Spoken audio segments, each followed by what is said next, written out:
Hello everyone, this is Mona Lisa. Welcome to our channel.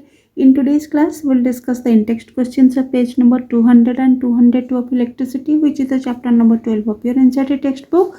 तो चलिए शुरू करते हैं in-text questions of page number 200. First question says that what does an electric circuit mean? तो ये तो हम ऑलरेडी चैप्टर में पढ़ चुके हैं. जब हमने चैप्टर पढ़ा था तब हमने ये डिस्कशन किया था, बट फिर भी मैं यहाँ पर आपको बताऊंगी ज़रूर कि सर्किट का मतलब एक क्लोज्ड कंडक्टिंग पाथ होता है बच्चों, जिसमें लगा होता है एक बैटरी. ठीक है, ये तो हमें पता है कि अगर मोर देन वन सेल हो गया तो ये बन जाता है battery. This is the positive and, this is the negative end of the battery. उसके साथ कनेक्टेड होता है एक कंडक्टर जिसको हम बोलते हैं वायर के साथ इसको कनेक्टेड किया जाता है. अगेन कंडक्टर एंड वायर के साथ कुछ डिवाइसेस भी लगे होते हैं. तो यहाँ पर जैसे हमने लगा लिया एमीटर को, ठीक है, and this is the positive and negative end of the ammeter. अब एमीटर क्या है हमें पता है, ये एक डिवाइस है जिसमें इलेक्ट्रिक करंट को मेजर किया जाता है. अब हम वायर को ले जाते हैं आगे एंड यहाँ पर हम कनेक्ट कर लेते हैं कोई भी इलेक्ट्रिकल अप्लायंसेस जिसको हम बोलते हैं रेसिस्टर्स. इसको और क्या बोला जाता है, रेसिस्टर्स भी बोला जाता है. यहाँ पर आप बल्ब लगा सकते हो, फैन लगा सकते हो, टीवी लगा सकते हो, कुछ भी इलेक्ट्रिकल अप्लायंसेस लगा सकते हो. ठीक है, एंड इसके साथ पैरेलली कनेक्टेड होता है हमारा अनदर डिवाइस जिसको हम बोलते हैं वोल्ट मीटर. एंड ये हो गया positive and negative end of the volt meter. अब वोल्ट मीटर क्या है हमने पढ़ा था, जिसमें वोल्टेज को मेजर किया जाता है. ये भी और एक डिवाइस है. देन कंटिन्यूसली वायर के साथ हम चलते हैं आगे एंड ये हो गया यहाँ पर कनेक्टेड एक स्विच की. तो ये हो गया हमारा कंटिन्यूस कंडक्टिंग पाथ जिसमें कई सारे डिवाइसेस लगे होते हैं like ammeter, voltmeter, switch key with some electrical appliances. चाहे आप बल्ब लगा लो, कोई भी इलेक्ट्रिकल अप्लायंसेस लगा लो. अब सर्किट कंप्लीट हुआ तो सर्किट कंप्लीट होने के बाद इलेक्ट्रॉन्स फ्लो करेंगे. हमें पता है कंडक्टर्स में इलेक्ट्रॉन्स फ्लो करते हैं. ठीक है, एंड इलेक्ट्रॉन्स कौन से डायरेक्शन से कौन से डायरेक्शन में फ्लो करते हैं, इलेक्ट्रॉन्स हमेशा नेगेटिव टू पॉजिटिव फ्लो करते हैं. कहाँ से फ्लो करते हैं, नेगेटिव टू पॉजिटिव डायरेक्शन में फ्लो करते हैं. अगर electrons negative to positive direction में फ्लो करते हैं तो करंट का डायरेक्शन क्या होगा, हमें पता है करंट कौन से डायरेक्शन में फ्लो करता है, पॉजिटिव टू नेगेटिव. तो करंट का direction will be opposite to the direction of the flow of the electrons. ये टू लाइंस बहुत ही इंपॉर्टेंट है, ध्यान से याद रखेंगे. करंट का डायरेक्शन होता है positive to negative, but electrons कौन से डायरेक्शन में फ्लो करते हैं, opposite to the direction of the current, that is negative to positive direction में. ठीक है, अगर इस सर्किट में कोई भी ब्रेक हो जाए तो ये क्या कंटिन्यूस रहेगा, बिल्कुल नहीं रहेगा. सिर्फ कंटिन्यूस होने से ही हमारे इलेक्ट्रॉन्स फ्लो करते हैं एंड इलेक्ट्रिक करंट फ्लो करता है. तो इलेक्ट्रिक सर्किट को हम क्या बोल सकते हैं, जिसमें लगा होता है एक wire, other resistances like electric bulb and all. एक स्विच भी रहता है, कहाँ पर रहता है, between two terminals of the cell. This is the positive and this is the negative terminals of the cell, है ना, जिसमें इलेक्ट्रिक करंट फ्लो कर पाता है, उसको हम बोलते हैं electric circuit. So what will be the definition here, a continuous conducting path consisting of wires and other resistances like electric bulb and a switch key between two terminals of a cell or a battery along which an electric current flows is called a circuit. अब cell और battery का differences क्या है already हम complete कर चुके हैं. अगर यहाँ पर वन पॉजिटिव एंड और वन नेगेटिव एंड होता है that is known as cell. If more than one cells are joint or connected that is known as battery. ठीक है, so this is what the electric circuit mean. Come to the next question, define the unit of current. तो current को हम कैसे denote करते हैं बच्चों, I से डिनोट करते हैं एंड उसका फॉर्मूला क्या है, I is equal to Q by T. Charge अपन में टाइम हो गया करंट एंड उसका SI यूनिट क्या होगा, अगर हम करंट का निकालना चाहें तो ये हो जाएगा हमारा एम्पियर एंड चार्ज का हो जाएगा कूलम एंड टाइम का हो जाएगा second. So this is the SI unit of current. 1 ampere is equal to 1 coulomb per 1 second. इसको हम ऐसे लिखते हैं 1 ampere is equal to 1 coulomb per 1 second. तो यहाँ से हम इसका डेफिनेशन डिराइव कर सकते हैं. Define the unit of current, that is 1 ampere क्या होगा, जब 1 कूलम ऑफ चार्ज फ्लो करेगा इन a conductor in 1 second, that is known as 1 ampere. When 1 coulomb of charge flows through a conductor in 1 second, then the current flows through it is said to be 1 ampere. अच्छा, ये definition जो हमने derive किया है, ये कौन से formula से डिराइव किया गया है? यही फॉर्मूला से हमने डिराइव किया है. 1 ampere is equal to 1 coulomb per 1 second. Come to the next question. Question number 3. Calculate the number of electrons constituting 1 coulomb of charge. तो यहाँ पर पूछा क्या गया है? नंबर ऑफ इलेक्ट्रॉन्स पूछा गया है ना. n we have to find out. अच्छा, गिवन में क्या क्या है पहले हम देख लेते हैं. 1 coulomb ऑफ चार्ज दिया है, इट मीन्स Q दे दिया है 1 coulomb. ठीक है, n हमने फाइंड आउट करने हैं एंड कितने नंबर ऑफ इलेक्ट्रॉन्स होते हैं. इसका मतलब हमने इलेक्ट्रॉन्स को भी दिया गया है. हमें पता है इलेक्ट्रॉन्स में कितने चार्जेस होते हैं, that is 1.6 into 10 to the power minus 19. Right. तो हमने यहाँ पर कौन सा फॉर्मूला पढ़ा था और कौन सा फॉर्मूला यहाँ पर लगेगा? यस, हमने पढ़ा हुआ था इसके लिए Q is equal to N into E. अब हमने पूछा क्या गया है? N पूछा गया है, तो N क्या हो जाएगा? That is Q by E. ठीक है, एंड Q हमने हमारे पास दिया क्या गया है? 1 coulomb दे दिया गया है. So will write here after putting the values put कर लेते हैं 1 एंड इलेक्ट्रॉन्स का हमारे पास वैल्यूज ऑलरेडी है. हमें पता है एक इलेक्ट्रॉन्स में कितने चार्जेस होते हैं, that is 1.6 into 10 to the power minus 19. अच्छा, तो n is equal to 1 by 1.6 into 10 to the power minus 19. इसको हम ऐसे भी लिख सकते हैं 10 to the power minus 19 अगर ऊपर चला जाएगा ये हो जाएगा 10 to the power 19 divided by 1.6. ठीक है, यहाँ पर कोई प्रॉब्लम नहीं है.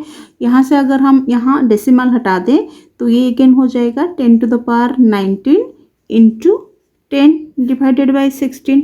ठीक है, इसमें से अगर मैं और एक 10 यहाँ से सेपरेट कर लूँ 10 to the power minus 19 से, इसको मैं ऐसे भी लिख सकती हूँ 10 to the power 18 इंटू 10, क्योंकि यहाँ से मैंने एक 10 सेपरेट कर लिया और 10 हमारे पास डेसिमल को हटाने के बाद ऑलरेडी पहले से ही था, that is 10 divided by 16. Right. So that is 10 to the power 18 into 100 divided by 16. अब इसको स्मॉलर वैल्यूज़ में कन्वर्ट कर लेते हैं. ये 2 से कट हो जाएगा 8, ये हो जाएगा 50. अगेन 2 से कट हो जाएगा 4, ये हो जाएगा 25. अगेन 2 से कट होने के बाद ये हो जाएगा 2, ये हो जाएगा 12.5. अगेन 2 से अगर हम इसको कट कर लें तो ये हो जाएगा 6.25. यही वैल्यू हमें चाहिए होगा. ठीक है, तो हमारे पास फाइनल वैल्यू कितना आ गया? n is equal to we can write 6.25 into 10 to the power 18. ठीक है, 1 coulomb चार्ज में कितने नंबर ऑफ इलेक्ट्रॉन्स होते हैं? That is 6.25 into 10 to the power 18 numbers of electrons होते हैं. किसमें? 1 coulomb ऑफ चार्ज में. बाकी 1 इलेक्ट्रॉन का वैल्यू हमें पता है, that is 1.6 into 10 to the power minus 19. यहाँ पर डिफरेंसेस देख रहे हो बच्चों, एक इलेक्ट्रॉन्स में इतने चार्ज होते हैं बट 1 coulomb में कितने इलेक्ट्रॉन्स होते हैं? That is 6.25 into 10 to the power 18 numbers of electrons. Come to the next in-text questions of page number 202. First question says that name a device that helps to maintain a potential difference across a conductor. कौन सा device है जो potential difference को maintain करने में help करता है पूरे के पूरे कंडक्टर में? अब ये है क्या? हमें पता है ये क्या है, एक सेल होता है. 1 और मोर सेल्स कनेक्टेड हो जाएंगे तो ये हो जाएगा बैटरी. ठीक है, this is the positive and negative and जिसके साथ कनेक्टेड होता है कंडक्टर. एंड ये हो गया हमारा सर्किट कंप्लीट. ठीक, अब पूरे के पूरे सर्किट में करंट फ्लो करेगा. तो करंट फ्लो करने के लिए हमें चाहिए क्या होगा? बिना वोल्टेज के तो करंट फ्लो करेगा नहीं, तो हमें चाहिए होगा वोल्टेज. तो वोल्टेज को प्रोवाइड करता कौन है? सेल करता है और बैटरी करता है. सपोज यहाँ पर 6 वोल्ट की बैटरी लगी होती है तो यहाँ पर उसके हिसाब से करंट फ्लो करेगा. अगर यहाँ पर 12 वोल्ट की बैटरी लगी हो तो उस हिसाब से करंट फ्लो करेगा, है ना. क्योंकि हमें पता है करंट का डायरेक्टली रिलेशन है किसके साथ? वोल्टेज के साथ. अगर वोल्टेज ज़्यादा तो करंट ज़्यादा, वोल्टेज कम तो करंट कम. तो पोटेंशियल डिफरेंस को और वोल्टेज को मेंटेन रखने के लिए कौन सा डिवाइस हेल्प करता है? सिंपली सेल और बैटरी हेल्प करती है. So we can write here what will be the answer here, cell और बैटरी. यही एक डिवाइस है जो पोटेंशियल डिफरेंस को अक्रॉस ए कंडक्टर मेंटेन करने में हेल्प करता है, right. Come to the next question. What is meant by saying that potential difference between 2 points is 1 volt? 1 volt potential difference between 2 points का meaning क्या है? अच्छा, potential difference क्या है? हमने क्या पढ़ा था? 1 यूनिट पॉजिटिव चार्ज को इन्फिनिटी से एक पॉइंट में लाने के लिए कितना एनर्जी और कितना वर्क डन चाहिए, that is the potential difference only. ठीक है, ये हमने ऑलरेडी प्रीवियस क्लास में डिस्कशन किया हुआ था। सपोज यहाँ पर हमने एक बड़ा सा पॉजिटिव चार्ज रखा हुआ है, ठीक है, एंड एक छोटा सा पॉजिटिव चार्ज को हमने दूसरे पॉइंट से लेके आना है। सपोज बहुत दूर में ये छोटा सा पॉजिटिव चार्ज है, सपोज इन्फिनिटी में मान लो, एंड ये पॉइंट से हमने ये छोटा सा पॉजिटिव और स्मॉल पॉजिटिव चार्ज को एक लार्ज पॉजिटिव चार्ज के पास लेके आना है, जो ऑलरेडी एक जगह पर हमने एस्टेब्लिश कर रखा है। तो हमें पता है ये आएगा तो इजीली नहीं, क्यों? क्योंकि दोनों पॉजिटिव चार्ज है, एक दूसरे को रिपेल करेंगे, तो फिर भी हमें इसको इसके पास में लेके आना है। तो आप सोच सकते हो हमें कितना फोर्स चाहिए होगा, हमें कितना एनर्जी चाहिए होगा, क्योंकि ईच एंड एवरी पॉइंट में वो रिपेल करेगा अगर हम उसको छोड़ देंगे, ठीक है। तो इस स्मॉल यूनिट पॉजिटिव चार्ज को इन्फिनिटी से एक पॉइंट में लाने के लिए हमें बहुत एनर्जी चाहिए होगा, हमें बहुत जोर चाहिए होगा, है ना, तभी जाके कुछ वर्क डन हो पाएगा। कैसे वर्क डन होगा? क्योंकि हम इसके ऊपर फोर्स लगा रहे हैं एंड इसका डिस्प्लेसमेंट हो रहा है, that is the work done only, force into displacement. But फिर भी ये ईच एंड एवरी पॉइंट में रिपेल करने की कोशिश करेगा, ठीक है। तो इसको इन्फिनिटी से ये पॉइंट में लाने के लिए जितना वर्क डन चाहिए होगा, यूनिट पॉजिटिव चार्ज को इन्फिनिटी से एक पॉइंट में लाने के लिए जितना वर्क डन चाहिए होगा, उसको हम बोलते हैं पोटेंशियल डिफरेंस। ये ऑलरेडी हम प्रीवियस क्लास में पढ़ चुके हैं। तो पोटेंशियल डिफरेंस को हम डिनोट करते हैं V से, एंड इसका फॉर्मूला क्या है? Work done by quantity of charge moved. Charge को हम कैसे डिनोट करते हैं? Q से डिनोट करते हैं। तो एक यूनिट पॉजिटिव चार्ज को इन्फिनिटी से एक पॉइंट में लाने के लिए जितना वर्क डन चाहिए होता है उसको हम बोलते हैं पोटेंशियल डिफरेंस, राइट। तो पोटेंशियल डिफरेंस का इसका ऐसा यूनिट हम क्या लिख सकते हैं? That is voltage only. And work done का ऐसा यूनिट क्या है? That is joule. And charge का क्या है? That is coulomb. तो यहाँ से हम पोटेंशियल डिफरेंस ऑफ 1 वोल्ट को डिराइव कर सकते हैं। 1 volt of potential difference is said when 1 joule of work is done by moving 1 coulomb of charge, है ना। So let's define it. 1 volt potential difference is said when 1 joule of work is done by moving 1 coulomb of charge.